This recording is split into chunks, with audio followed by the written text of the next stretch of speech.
Have you ever found yourself stuck in a train station, an airport, or even in the middle of nowhere because a union decided to strike that very day? Of course, always on a Friday or before a long weekend. And while you rack your brains trying to figure out how to reach Grandma in the countryside, they announce great achievements for workers. But what achievements?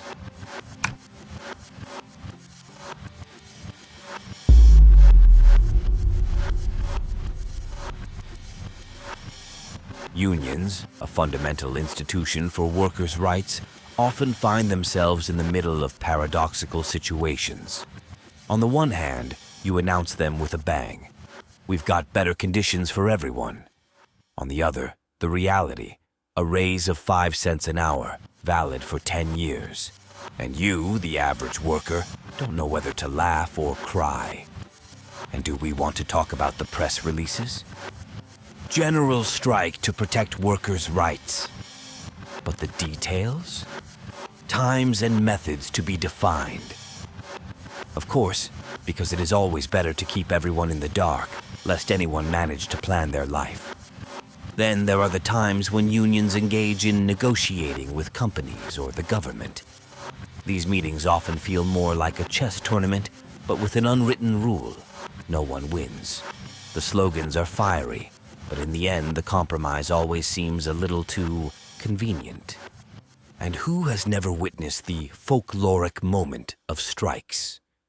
With union leaders shouting into megaphones, slogans that resonate in the air like surreal poems, and hastily painted banners that look like the work of kindergarten children. Then there are the workers, a little disoriented, who ask themselves, but what are we really getting out of all this? And there is one thing that cannot be missed: the river negotiations. Hours and hours of discussion that always culminate in an agreement that seems written in hieroglyphics. An epic odyssey that ends with someone proclaiming, "We have reached a historic agreement." But for whom?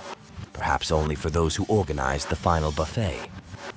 Finally, let's not forget the unions that deal with microsectors. Have you ever wondered if there is a union for those who make cocktail umbrellas? There certainly is. Because in Italy, if there is a job, there is a union.